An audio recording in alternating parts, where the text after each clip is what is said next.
on the ground.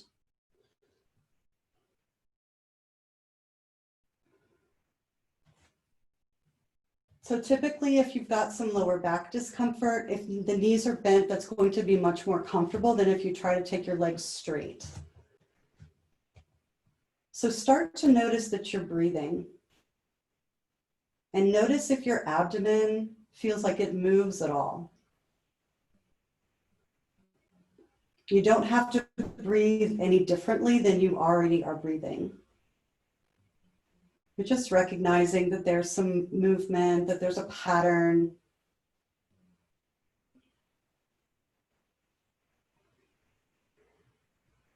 And then as you are ready, let one of your knees come into the chest. And I'm going to start on my right side. So as you breathe in, press the knee towards the hands and let your elbows extend. And as you breathe out, pull your knee closer to your chest. Now I'm going to keep my other foot still on the floor here just so that my back is relaxed. So whenever we move with our breath, we want to try to let the movement follow the breath, not the other way around. So you might feel like you have to slow yourself down a little bit. And then let that knee come into the chest, and we're going to hold the knee here.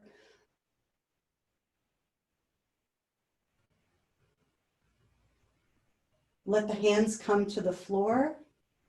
Extend that leg down and slide your foot out and just straighten that one side for a moment.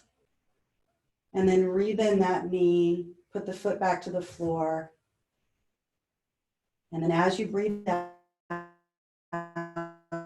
take your other knee to your chest and do the same thing. We'll start by just pumping the knee closer and further away. Inhale, knee into the clasped hands. Exhale, knee towards the chest. So we talked a little bit earlier about, last week, about our immune systems and that we need to have some motion for our lymphatic system to work optimally. So pull that knee to the chest and pause. Double check, are you tensing up your neck or shoulders as you do that? Try to relax the back of the shoulders. Then as you breathe in, we're going to send that leg down. You can kind of reach it out. You can slide it out all the way straight. And then rebend the knee and put the foot back to the floor. Go back to the first leg. So this is my right side. I'm going to bring that knee in again. And this time just hold it with the same side hand. And then see if you can straighten out the left leg by itself. Allow the knee to move to the right. Try not to roll to your side. Just move your leg out to the side. And then bring the knee back into the center. Put the right hand to the floor and take your left hand to your shin. And any amount you can bring the knee slightly across the midline. So this will stretch the outer buttock and outer hip here. We're going to build on this. The inhale brings the knee to the right side. The left arm relaxes. The exhale brings the knee across and maybe come a little further. You might even lift your hip up off the floor. Land, breathing in, let the knee move out to the right. Exhale, bring the knee across to the left. Now there's definitely a limit to how far you're going to want to go. So feel in your own body one more time, a comfortable amount, and then pause there. So the shoulder on the right side is still down. And I'm going to use my hand just to kind of help hold my knee. Can you reach out into the left leg? And then bring yourself back into the center. Take your hands, actually, let's go ahead and lay that leg back down for now. Now, as you lay it down, can you relax both legs? And do you see or feel a difference in the right side? What does that difference feel like? You might feel it as heavier, longer, lighter, expanded. There's something different about how it feels. Turn all sets of toes to face up toward the ceiling, just like you were standing on an imaginary floor, and then bring the other knee into your chest. So we'll hold it, this is my left knee, I'm gonna hold it with my left hand. And as I breathe in, allow the knee to move out to the left side, place to prop the leg up. And then as I exhale, knee to the center line, the other hand is going to gently bring it across. And then let's do 3 more, each time going further into the twist. Inhale, open. Exhale, maybe lift up that left hip. Center, inhale, left knee open. Exhale, come across.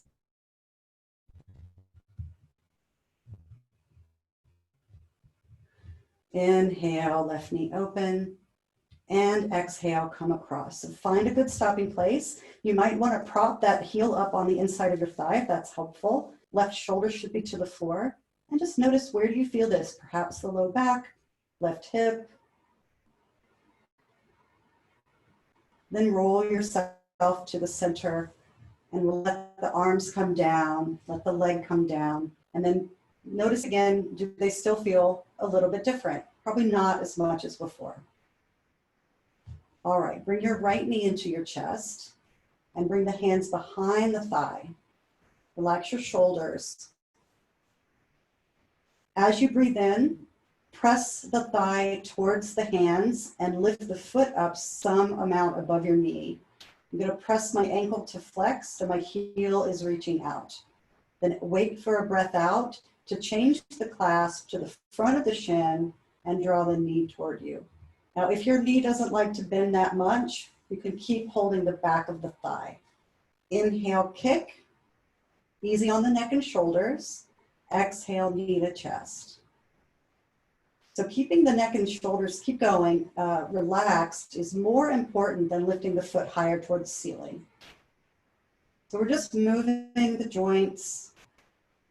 And then one more time, kick the foot up. Go ahead and let the thigh rest to the clasped hands, and then point your ankle and toes up toward the ceiling. And then flex again, point again, flex again. Then kind of relax the ankle and make a circle 3 times one direction, and then 3 times in the other direction. Good. And let's bring the knee to the chest again and squeeze. Hold the shin or hold the back of the leg. Big breath in, let the leg go down, let the arms reach down, and drop into the legs. And again, notice if they still feel slightly different.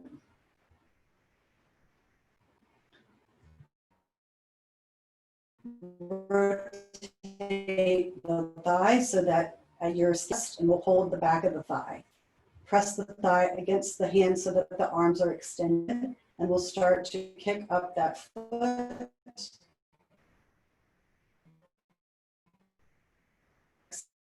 Exhaling, knee to chest. Inhaling, kick it up, knee to chest. So remember, the shoulder relaxation is more key here than getting your foot higher. So if you're going too high and you're like pulling yourself off the floor, then come a little lower, don't straighten quite as much. All right, one more time. Kick and bend, and then kick and hold. So I'm kind of pressing my thigh against my hands. If you don't feel like you're getting enough space there, you could bring your hands higher up your leg. You'll be able to move your leg away from you more. Flex that ankle, and then point. Notice if your other side wanted to point at the same time. Flex.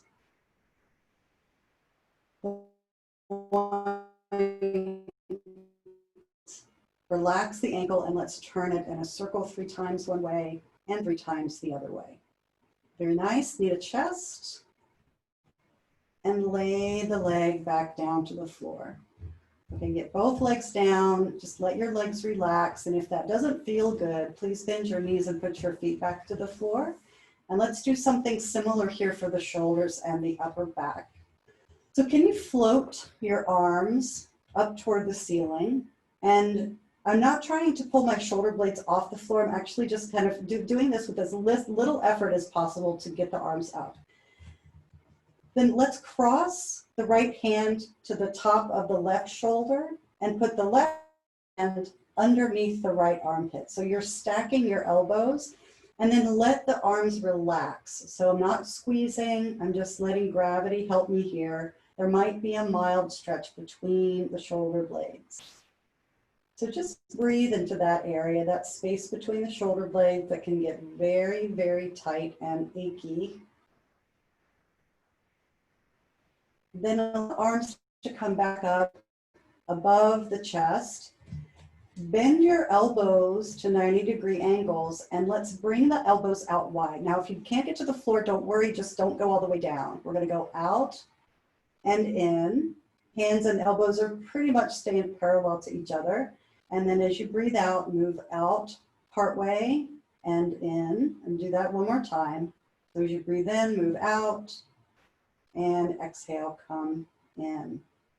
All right, now do you remember which arm you had on top? You probably did your easier side first. So if you did it 100 times, which way would you go? And then we'll switch it to the other side. So other arm on top. And again, cross the hands to opposite shoulders. Elbows are stacked. I'm just going to relax space between the shoulder blades. Make sure the head is resting. And then as you're ready, reach back up toward the ceiling. This time bend the elbows, but clasp your hands together. Bring your thumbs up to your forehead or to the top of your head. The knuckles might even be on the pillow where your head is resting. And just gently draw the elbows in. So still trying to create space in the upper part of the back. Noticing what that feels like. Making sure you can breathe easily. Good. And then let's sweep the arms all the way back down to the sides. Take your feet and go about the width of your sticky mat. So you're a little bit wider here. Let the arms come back down onto the floor and start to go side to side with the knees. So we call this the windshield wiper. And like your shins were the kind of windshield wipers that go side to side, not in and out. As you take a breath in, let the knees go to one side. You're going to feel a nice stretch on that other waist. As you breathe out, draw yourself into the center. As you breathe in, go to the other side. As you exhale, usually pull yourself into the center. So side to side, okay, come back to center. Make sure that you could make an arm circle here with your arms staying pretty close to the ground or on the ground, like you're making a snow angel with your arms. And then let the knees go to the left and stretch the right arm out from the shoulder. As you exhale, bring your arm down, bring your hips level to the middle. And as you inhale, go to the other side and stretch the other arm out. And exhale to the center.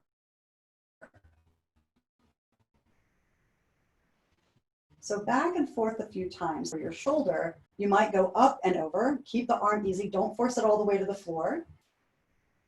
Up and over as the knees go to the opposite side, and then back to the side as you come to the center.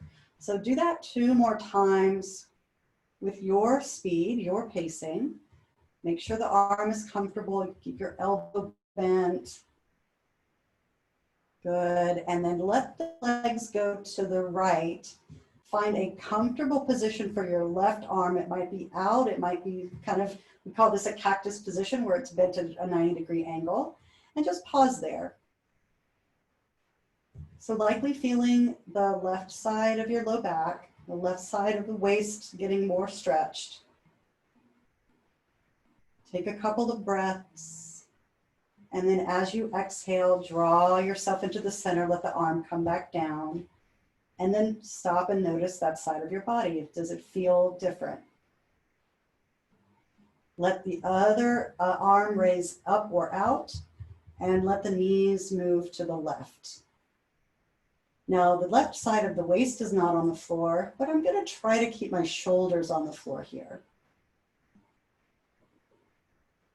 Good, and then as you're ready, find an exhale, use your belly, pull yourself into the middle and take your arm down. And again, just give yourself a moment to pause here. Take a bigger breath in and a bigger breath out. Let one knee come into the chest, hold it. Same with the other side. And rock just a bit side to side so you feel like the back of your pelvis is broad, your shoulder blades are broad. And then just see, what does it feel like to draw the knees closer to the abdomen? Is there a stretch in the lower back? Make sure the neck and head stay down. Let both of the knees relax a bit wider. Feel that mild stretch on the inner thigh. And then bring the knees back together. We're going to do that again, just kind of go in and out a couple times, just moving the thighs in the hip socket, not trying to strain. If one side is very tight, consider doing less with the other side so that they do the same amount. All right, back to the center one last time, and then let the feet come back down. Carefully roll to the side. Use your arm to support your head if you need to, or if you've got that pillow there. And stay on the side for a moment. We can easily get dizzy if we come up too fast. Use one hand to press down into the floor and slowly bring yourself up. Okay, so let's do a couple of actual restorative poses. So restorative poses are things where you are using your pillows and your towels and your blankets and things, and you're actually going to kind of drape yourself over the props in a way that's comfortable. You absolutely want there to be no pain anywhere when you do a restorative pose. And I'd like for us to do one that's a back bend and one that's a forward bend. So we'll start with the back bend. So back bends are great when you're feeling like your lower back is a little bit tight because we spend so much time sitting that we get kind of stuck in that sitting position. So I have some bolsters, and you can make bolsters. If you have an extra feather pillow at home, that's what these are. I basically took the pillow and rolled it up from the side, tied it like I was going to make a rump roast, and then I made a little cover for it, but you could just wrap a sheet around it or put it into a pillowcase. They're very expensive to purchase. They're like $70, $80. So making them is so much less expensive.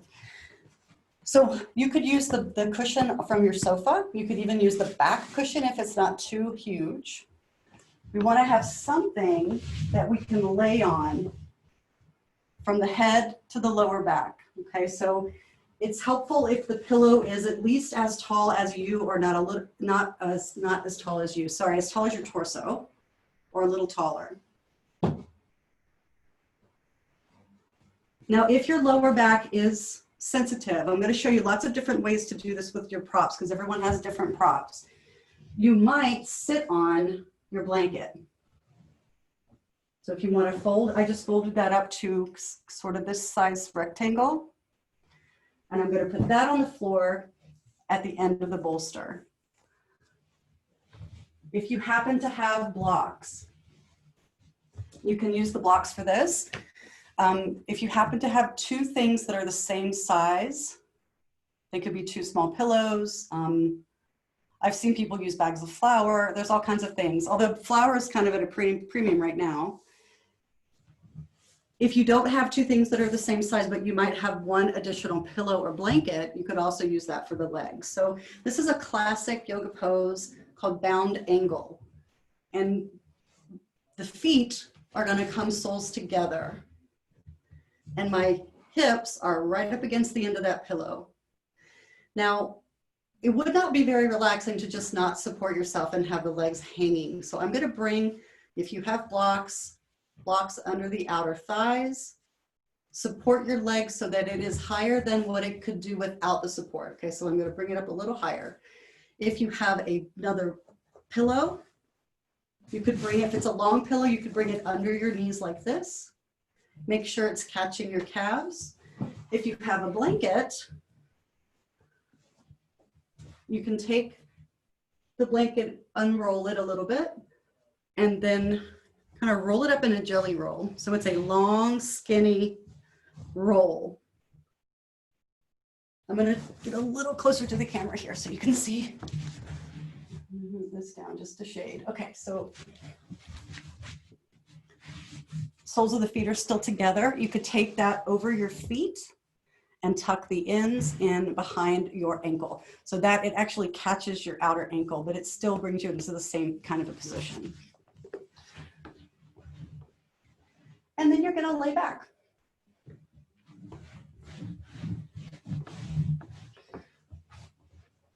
Make sure your head doesn't go off the end of your prop. So as you lay down, you've got to have something under the back of the head. You might need to add something else. Make sure your back is touching the hip pillow, but you're not sitting on top of the bolster. Soles of the feet are going to touch one another, and then bring whatever support you'd like to have under your legs. So you'll feel that this is arching your lower back. Make sure it doesn't feel like it's doing that too much. Either rest your forearms down on the floor, and do make sure that your elbows can get to the floor. So if your pillow under your back is too tall, it'll be hard to do that. You might also put your hands on your belly or your ribs, just bring in a comfortable arm position.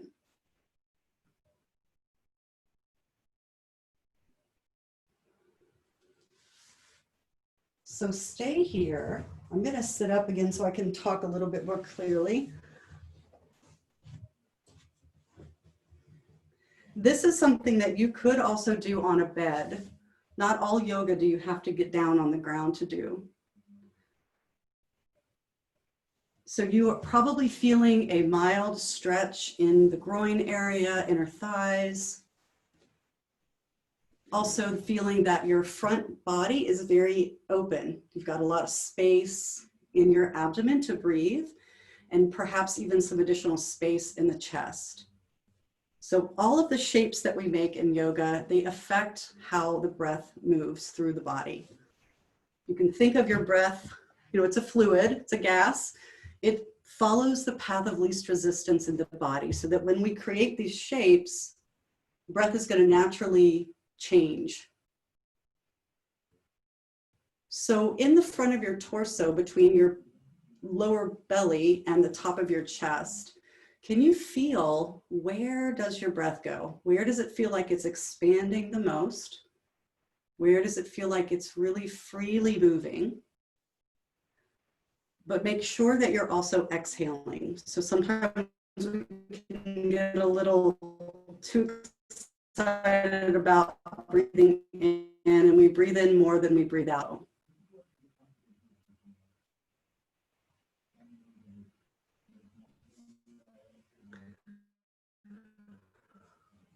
The breath is an anchor for our mind, and it is also a barometer for how we feel. You can use it as a tool to shift how you feel. And there's many different patterns of breath that will create, kind of like the mudras, they create different effects.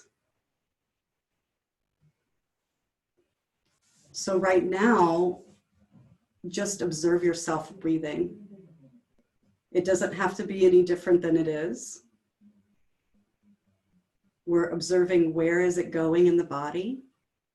And an amazing thing happens when we breathe, and we don't think about this very often. And usually when we're standing or seated, the breath gets a little bit cramped because we've got a lot of gravity pushing down on the diaphragm. When you're in this position, you've taken some of that pressure off the diaphragm, so it really can move, the ribs can really move. And every time you take a breath, your abdominal organs get massaged. So allow that movement to come into the abdomen. There's a nice expanding sensation as you're breathing in. And the exhale isn't contraction, it's more surrender. It's as if you're just surrendering the air out of your lungs. Now, every yoga pose, even the restorative ones, have expiration dates for each person. So whenever you feel like this is not feeling nice anymore, that's your cue to not stay there. So I'm going to go ahead and but if you're loving this, stay. If you're ready for something different, we're going to do one other restorative pose and a slightly different breath pattern. This is more of a forward fold, and it's this is my favorite yoga pose of all time, and it's very easy to do. If there is a piece of furniture in your space, a chair, a sofa, a coffee table, really anything that's got something that's sort of seat height. I'm going to grab a chair. You could also use a wall, but a chair is a little easier. Now my chair is a funny yoga chair. It doesn't have a back on it. And I've got it facing the wrong way because I want the part where my feet go to be the highest. We're going to lay our calves on the seat of the chair or on the coffee table. Now it might feel better if you put something on the seat, if it doesn't already have some upholstery. And then you'll move your bolster out of the way. You might want to keep your pillow though, something low. You'll roll over, sit up when you're ready, and then scoot closer to your furniture, come down onto your back and lay your calves up on the seat. So now your back is neutral, but there's a bit of a bend at the hip. And I'm going to really try to just let my legs relax. The knees might turn out slightly so that I'm trying as much as I can to stop holding on to my legs, right? We have a lot of tension patterns that we carry.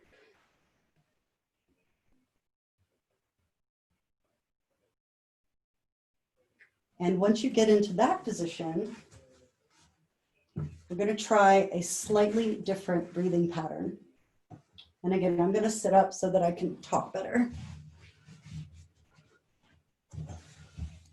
So this pose has an extremely fancy and specialized yoga name. It's called legs on the chair or legs on the sofa. It is considered an inversion because your legs are raised above your heart. Now, so long as you have no dizziness or no pressure or pounding in the face, eyes, or head, you're perfectly fine here. You wouldn't want to go pelvis elevated. That is a pose, but for today, we're going to keep pelvis on the floor. The only contraindication that there is for this position is that if you have uncontrolled high blood pressure, meaning if you have high blood pressure that you're not medicated for and it's high right now, probably don't want to be in this pose because it sends the fluid from the legs back toward the heart. If that's happening for you, you could just take a pillow, lay on the back, and put a pillow under your knees and be flat on the floor. So I'll show that on the other side here. So a little pillow under the legs and still have the knees bent and just let the legs release long.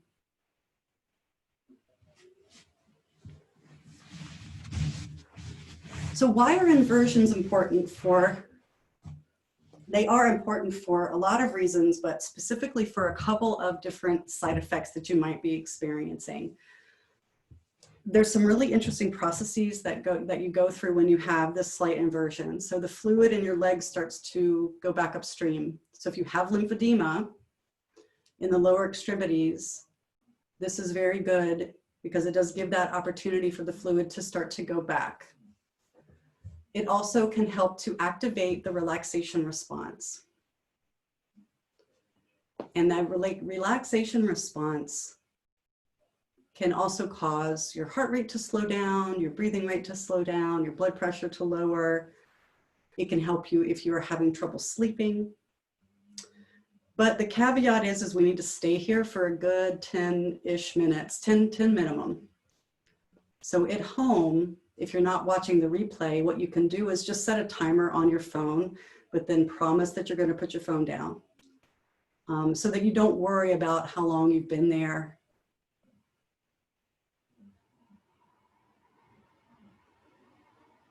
So the breathing pattern that we're going to do, and if you want to, if you can still hear me, you don't need to see me right now. So if you want to put your phone to the side, you can just relax your arms.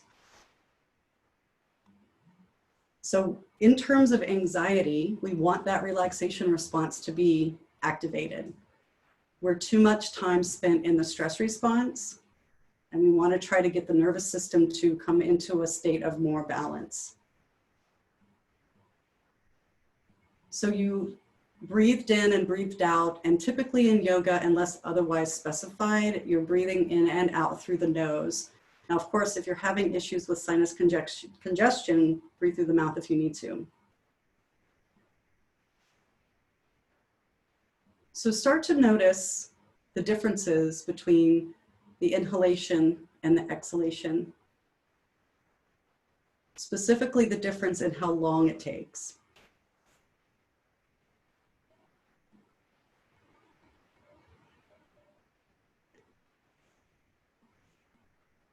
Does your natural inhalation take longer than your exhalation? Or is it the other way around? Or maybe they feel the same.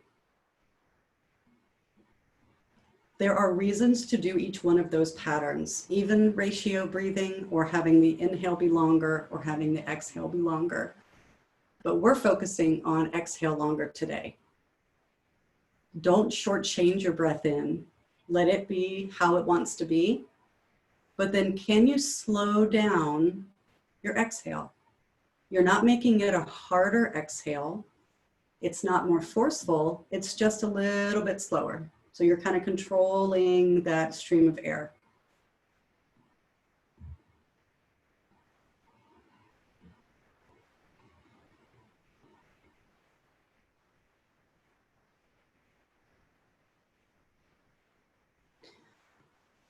Make sure that you feel comfortable with that pattern. If you start to feel breathless, if you start to feel agitated, you've gone too fast, too far. So you can just go back to breathing normally for a few rounds and then try it again.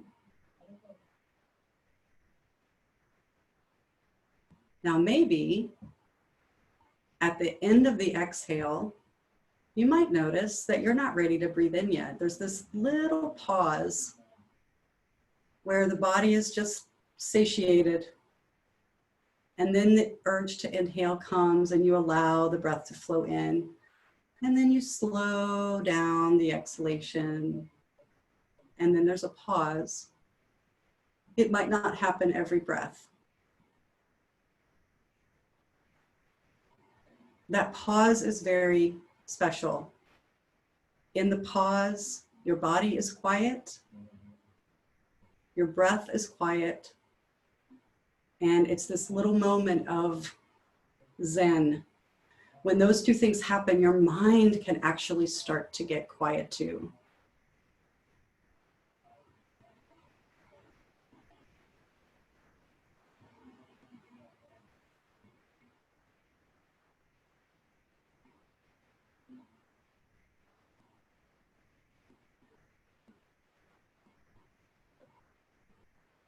So feeling that pattern.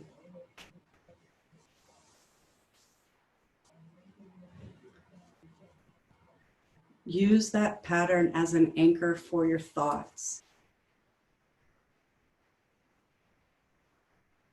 And if worrisome thoughts pop up, you can actually tell them, not right now. I'm doing this right now.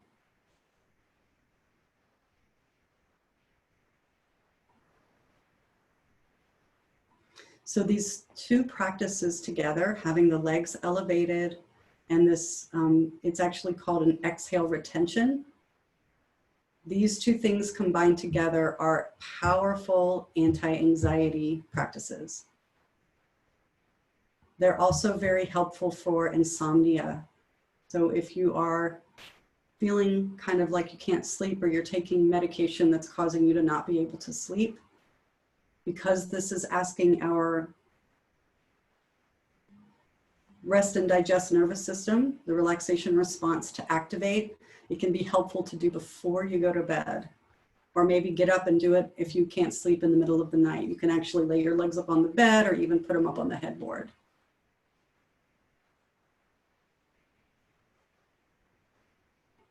So take about 3 more of those. Exhale, lengthened, and perhaps a pause.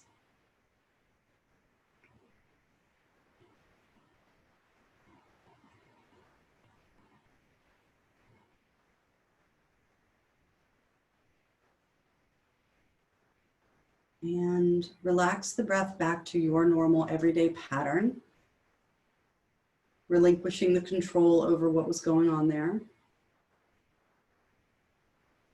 Bring to mind your intention again and say it mentally 3 times.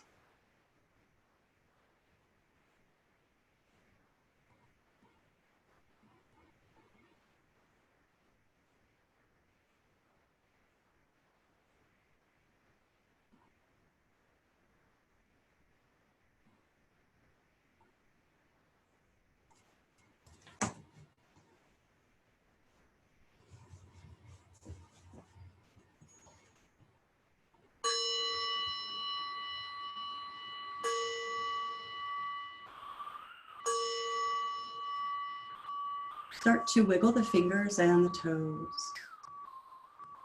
If your legs are lengthened out, go ahead and bend your knees. If your legs are on the seat, just drag your feet to the front edge. And just let the knees kind of wag a little bit side to side, just kind of like half of a windshield wiper, not quite all the way like we were before. And then make your way to your side body and stay on your side body for just a few breaths. So try not to pop up. You can get dizzy if you come up too quickly. So you're on your side. You can just check in with how you feel. And then when you feel like you're ready to sit, use the strength of your arms to push yourself up so that your head is supported on the way up and you're not like popping the head up.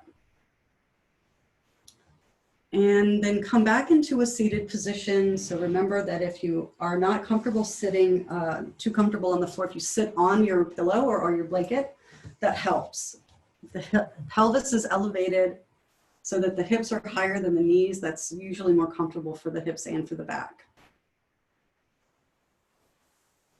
And then let's bring the palms together over the heart. So this is the classic mudra that you associate with yoga. Sometimes people call it prayer position. And this is a balancing of kind of what's in the body with what's in the mind. It's a balancing of what's in the mind with what's in the heart. And if there is a moment of Zen that you were able to capture while we practiced, or maybe one of the practices that you'd like to kind of remember, can make an intention to remember that or to carry that feeling with you for the rest of your day. Know that these practices are always here for you. It does not take a full hour of doing this to get results. You could practice for 5 or 10 minutes and get results from that. So don't think you have to do a full class.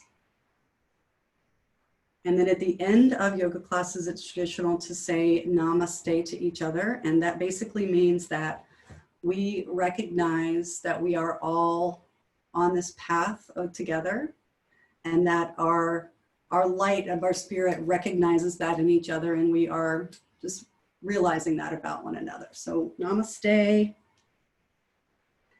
I'm going to come back to the camera. Namaste.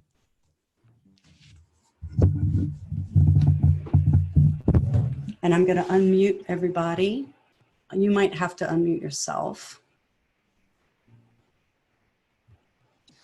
Yes.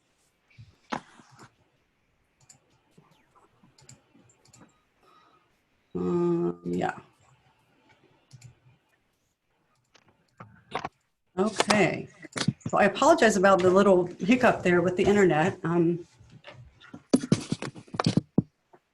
It came back on.